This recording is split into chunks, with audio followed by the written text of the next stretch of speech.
In an interrogation room, Wazzy is in unbearable pain because he's been stabbed. Captain Freeman brings him some paperwork to sign, but since Wazzy's right hand is bleeding, he forces him to sign with his left one. When Freeman asks him if he wants to say anything in his defense, Wazzy begins to remember how it all started. Late at night, Wazzy secretly meets with his girlfriend Primo. They get into her car and Primo quickly gets affectionate, but first Wazzy gives her a ring. Primo reminds him that they don't have an actual relationship and they're only having fun. Since they belong to rival gangs, they can't be seen together. Wazzy wants to run away with her, but Primo only gives him the ring back. At that moment, a police car stops behind them and the cops tell Primo to come out. After she does so, they check inside the car and find a loaded gun. Officer Ethan looks at the gun and hesitates, so the deputy reminds him that he must do this if he wants to be part of the night patrol. Suddenly, Ethan raises the gun and shoots Primo in the head. A terrified Wazzy immediately runs away and a cop follows him while Ethan finds Wazzy's bicycle on the ground.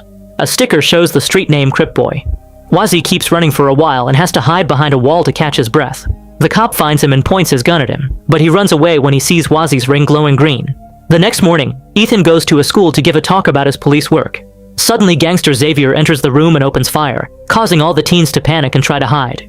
Xavier then makes one of the students come to his side and forces him to suck his thumb. When Xavier starts getting aggressive, Ethan interrupts him to reveal that this is just a demonstration and the gun only had blanks. In the parking lot, Ethan scolds Xavier for using blanks inside a school. Xavier thinks it was worth it to scare the kids into avoiding crime and even points his gun at the same student when he comes out just for a little extra fear. Afterward, the duo patrols the town, occasionally stopping to catch a bad driver. They chat as they drive and tease each other for their pasts. Xavier used to be in the Crip gang, while Ethan used to be a Navy SEAL. When their bodies are sore from sitting for so long, they leave the car to exercise. Eventually, they stop at a food stand for lunch and Ethan asks Xavier if he met someone called Crip Boy when he was still in the gang. Xavier explains that was his brother's gamer handle back in the day and calls him to ask about it. When Wazzy hears that name, he quickly hangs up. Then Wazzy goes to Primo's gang's headquarters, but at the gate a man appears behind him and covers his head with a bag. Seconds later, Wazzy finds himself tied to a chair and surrounded by gangsters. Leader Bornelius points his gun at him because he thinks Wazzy is here looking for gang rivalry trouble, but Wazzy tells him that the police killed his sister. He tells them about the night patrol and how they knew that Primo would be there. Bornelius gets suspicious and makes one of his men scan Wazzy with a device to confirm that he's human. A furious Bornelius threatens Wazzy again, demanding to know why the police let him go and accusing him of being a snitch. Wazzy swears he doesn't know, yet Bornelius refuses to believe him. Moments later, the group finds Primo's car and her body, which is missing limbs and appears to have been chewed. The gangsters begin discussing what monster could do this, but Wazzy insists it was the police. The men then put a stick pyramid to clean Primo's energy so she can rest in peace, and Bornelius concludes that whatever killed her will come for them next. In the evening, Wazzy goes home and moves some furniture to reveal a hole in the wall. Instead of his secret cache, he finds a note from his mom that says "My house, my money." His mother Ionda scolds him for being out all night and freaks out when she notices he stole her ring. He tells her what happened and Ionda says that he's brought the police's attention to their people, reminding him that this is how they killed his dad. Ionda mentions the forces of good and evil and announces they must prepare for war. Meanwhile, the night patrol drives around town killing black men who are doing innocent things like playing video games or taking out the trash. One of the cops pokes a wound to taste the victim's blood. At a bar, Ethan and Xavier are playing pool. Another cop approaches them and informs Ethan that he's been accepted into the night patrol, so they drink to celebrate. Then they continue to drink in a storehouse while shooting their guns for fun. Xavier keeps asking about the night patrol and Ethan realizes he wants to join it too, so he asks why. After some hesitation, Xavier shares that his father was a member of the Crips and made the whole family join. His mother is obsessed with African mysticism and one day she shot her husband during an argument. In return, Ethan shares that his father was also night patrol and he died on the job, but he suspects his teammates arranged his death. At that moment, the deputy comes to pick up Ethan. Before he leaves, Xavier asks him to keep an eye out for his brother. During the ride, the deputy reveals he has Ethan's Navy file and mentions an incident in Afghanistan. An entire camp of insurgents tried to ambush Ethan's unit only to end up with their heads on spikes. The deputy isn't impressed by this and reminds Ethan to be a team player. Eventually, the car stops outside Wazzy's home and the deputy tells Ethan that the abandoned bicycle is in the trunk. Ethan grabs it before approaching the building, and Ionda sees him on the security cameras. She opens the door for him and Ethan claims he's here to return the bicycle to Wazzy, so Ionda calls him while Ethan notices some mysterious pamphlets on the table. Wazzy is surprised to see Ethan and stays silent while remembering Primo's death. Ethan tells him to use the bicycle for good and leaves. In the car, Ethan tells the deputy that Wazzy wasn't home. Afterward, Ethan is taken to a warehouse with the rest of the night patrol and he's shocked to find his father Hawkins. Starting to feel dizzy, Ethan refuses to accept that this is real, but Hawkins says he was reborn from a bloodbath and that Ethan shall do the same. The deputy laughs and Ethan pushes him as he realizes they put something in his drink. Then Ethan insists his father is dead, but Hawkins begins talking about how proud he is of his son. A crying Ethan hugs him before Hawkins asks him to be reborn into perfection too. Ethan is still too confused and dizzy to understand his father's vague talk. Two cops grab him and the deputy punches him to knock him down. Using a knife, Hawkins spills his blood into his son's mouth, saying he dreamed about this for a long time. Once Ethan has swallowed the blood, Hawkins tells him to live forever before shooting him several times. The next morning, Freeman scolds Xavier for his behavior at the school. Xavier asks to be considered for the night patrol, but Freeman turns him down. Afterward, Xavier goes patrolling with Rivette, who keeps making disgusting comments about women. Xavier misses his old camaraderie with Ethan. Meanwhile, Wazzy is in his room listening to music. Ayanda angrily turns it off by throwing the remote control and forces Wazzy to help her fortify the neighborhood against demons. Wazzy goes outside to hand out pamphlets and the neighbors mock him for having to do crazy chores like a kid. When Wazzy tries to explain he's a grown-up, Ayanda yells at him from the roof and the neighbors laugh more. Afterward, Wazzy follows Ayanda's instructions and calls Xavier to tell him he saw a murder, so they agree to meet. At the station, Xavier tries to find Ethan to no avail. He has no choice but to ask the deputy to tell Ethan that he has some clues about the murder. He also uses the chance to mention he would be good for the night patrol. The deputy asks him if he'd arrest his own brother, so an awkward Xavier says he arrests criminals. Afterward, Xavier and Rivette go to the black neighborhood, where the gangsters keep glaring at them as they pass. They enter an old restaurant where Wazzy and his group are waiting and Xavier tells his brother that they must go. Since Wazzy doesn't move, Rivette threatens to shoot them all. Ayanda laughs at him and calls Xavier a disappointment.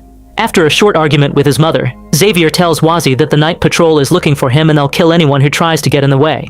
Ayanda points her gun at Xavier and says Wazzy isn't going anywhere. Rivette gets angry and tries to confront her, only for Ayanda to shoot him in the head. Then she tells Xavier that the police killed one of their people last night, so this is the message he must take back. Xavier refuses to leave and punches one of the gangsters, so Ayanda strikes him with the gun and surrounds him with the other men to beat him up.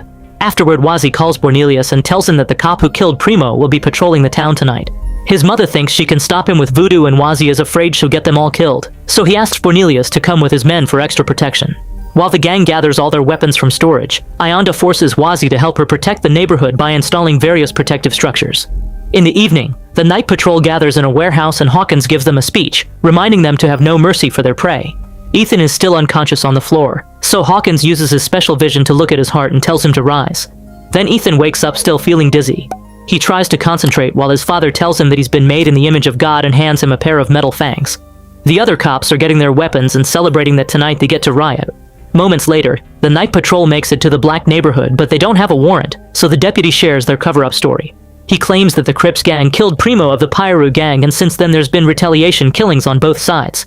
That means cops are allowed to go in under exigent circumstances, so they put on the metal fangs before attacking. When Bornelius arrives, he talks to Ayanda to exchange information and they realize that the cops killed Primo to manufacture a fake conflict between the gangs. For tonight, the gangs agree to work together to fight the police. At the restaurant, Xavier finally wakes up and rushes to his car to ask for backup. The operator tells him that the night patrol is already on its way. A worried Xavier rushes to get his weapons from the trunk, only to suddenly be startled by Ethan. Xavier asks him if he'll help him rescue his brother and Ethan agrees to go with him. Soon the power goes out in many streets. The cops have sent 2 guys to cut the cables and move the protective structures so they can pass. They've also thrown a few gas grenades to create a fog for extra cover. The night patrol starts kicking down doors and murdering civilians with no mercy. Some of the scared neighbors manage to call 911, but they're told that the cops are already in the area. Dozens of black people are killed by the second, and all their blood is gathered in a big container. Some cops lick the blood directly from the floor while others save a few young people in a cage for later. While searching the area with Xavier, Ethan hears his father's voice telling him to feed and wash himself in blood. He has to stop walking because he's feeling dizzy again and admits he regrets not listening to the reports about the truth behind the night patrol before joining. Ethan pulls out his gun intending to self-delete and Xavier has to stop him. Having his friend so close finally makes Ethan snap and he bites Xavier's neck to rip off his skin. After Xavier drops dead, Ethan desperately drinks his blood. At that moment, Ethan notices that Wazzy has been watching him. Before he can react, Bornelius and his men shoot him down. To Wazzy's shock, Ethan just stands up and his injuries heal in seconds. The gang opens fire again, so Ethan runs away. Bornelius announces that his team will hunt the rest of the cops, but Wazzy wants to find his mother and leave. In the meantime, the deputy tells the caged prisoners that they'll pump out their blood so they can feed for months. He calls them the poop on America's boot and says nobody will notice they're gone. Then he slashes a black man's neck and licks his blood while explaining how much he enjoys the taste of fear. His dinner is interrupted when he's informed that the gangs are trying to stop them, so they must go back to fight. While bombs start blowing up in the neighborhood, Ethan finds the cage and knocks down the guard. In his dizziness, he manages to understand that the people in the cage are prisoners, so he starts beating the guard up. He even rips out his organs before running away. Meanwhile, Wazzy and the gang notice their phones aren't working and realize the cops are jamming the signal. The gang begins arguing about what kind of monsters the officers are and how to kill them, so Wazzy informs them they're vampires and insists they should go to his mom's house because she has protection. The guys think she's already dead, but at that moment they hear shots in the distance. The group finds Ayanda at a window shooting at the deputy. He collapses for a second before his wound closes and he stands up again. The gangsters quickly open fire, however their bullets are useless against a vampire. The deputy kills a few of the men before knocking Wazzy out. When he wakes up, Wazzy finds himself inside a tent where they're pumping the blood out of the victims. Cornelius is next to him and tells him to get the knife from his pocket, but the deputy hears them talk and separates them. At that moment, Ethan enters the tent and the deputy insults him for not being able to control his hunger. Ethan punches him and the men start to fight, so Wazzy and Cornelius use the chance to run away. They feel bad for the people in the cages, but they have no time to help. After exchanging a few hits, Ethan overpowers the deputy and starts feeding on him. Afterward, Ethan runs out of the tent and jumps on another cop. Before he can punch him, he feels his father's power stopping his arm. Ethan tries to fight against this as Hawkins speaks in his head, telling him that he's watched him all these years and chose him because of his discipline. Suddenly, Ethan feels unbearable pain and ends up throwing up. A cop pushes a woman in front of him and Hawkins tells him to drink as he puts a knife in his hand. Ethan tries to attack the cop, but Hawkins stops him and guides the knife to slash Ethan's throat instead. The cop then kills the woman and her blood spreads on the ground as Hawkins keeps telling him to drink. Ethan has trouble resisting the temptation. Meanwhile, Wazzy and Cornelius find Ayanda crying over Zabier's body. Cornelius leaves to keep fighting while Wazzy fails to comfort his mother. At that moment, Ethan appears behind them, but before he can attack, Cornelius stabs him in the chest with a stake. This appears to kill Ethan for good, confirming that the old tales are true. Ayanda explains that the old artifacts of their people like the ring can protect them, and she even warned everyone about vampires in the pamphlet, but nobody read it. While Hawkins keeps talking in Ethan's mind to try to revive him, Wazzy grabs a shovel and breaks the handle to make 2 stakes. Ayanda thinks they have to go back to their roots and says she has the best weapon in her apartment, so they get moving. After they leave, Ethan wakes up and runs to the big blood container. He opens the tap and the blood pours out, but he fails to catch any with his mouth. As several fires spread through the neighborhood, the trio finds a cop feeding inside a car and immediately stab him at the same time. At that moment, Ethan appears behind them with a team of cops and the heroes realize that stakes don't work after all. Cornelius makes Wazzy and Ayanda run, and once the cops are close enough, he detonates a bomb he hid in his clothes. A big explosion takes down a few officers, but it's still not enough. The rest of the cops start chasing after Wazzy and Ayanda, slashing them several times before the duo manages to hide in the apartment. The cops gather outside with Ethan, who is carrying the deputy's head. When he starts talking, it's revealed that Hawkins is controlling him. Hawkins reminds Ayanda that they had a deal. If she kept her voodoo stuff confined to her ghetto, his team would look the other way on her people. Since tonight she used voodoo, the deal is over. Ayanda finds this hypocritical since the cops started killing them first. Then Hawkins reveals that Wazzy's dad was a vampire, so sometimes he would do jobs for the night patrol in exchange for blood. Ayanda explains that they forced her to kill her husband, but she also did it to protect her sons, and she'd do it again. While the cops light a flare and threaten to burn the building, Ayanda gives Wazzy her ring and tells him to fight since she's too weak to continue. As the fire begins, Wazzy gets a box from the closet to search for the special weapon his mother mentioned, only to find a ceremonial outfit with a spear. When he turns around to ask questions, he finds his mother dead. As Wazzy cries, the ring starts glowing and he finally understands. Seconds later, Wazzy comes out of the apartment wearing the ceremonial outfit. The spear in his hand is glowing too and causes all the vampires to step back. Ethan falls on his knees and says he's been controlled, but he's actually a good guy. Wazzy reminds him that he killed all his loved ones, but when he's about to attack, Hawkins takes control of Ethan again and blocks the spear. He throws it on the ground to break it before knocking Wazzy down. Then Wazzy grabs the glowing point of the spear and tries to attack again, only for Hawkins to grab him by the neck. His mouth becomes monstrous as he starts to float and soon they're flying above town. Wazzy can't move the hand with the spear point, so instead he starts punching his enemy with a ring. After a few hits, Ethan explodes and both bodies crash on the ground. Moments later, Wazzy is in the police station with the spear point inserted in his body, which accidentally happened when he crashed. Freeman refuses to bring a doctor if he doesn't get information first, so Wazzy tells him what happened. However, Freeman isn't surprised and explains that vampires have been in the force for decades. When Wazzy asks him why he protects the vampires, Freeman says he doesn't care about race, he only cares about protecting the police. He takes Wazzy to another room where the spear point starts to glow. Hawkins appears and threatens to get his revenge, but Wazzy acts fast and stabs him in the face with the spear point, causing him to explode. More vampires appear in the room, so Wazzy gets ready to fight. So friends, I hope you liked this video. If you liked the video, then like, share, and subscribe to the channel. See you in the next video. Till then, bye.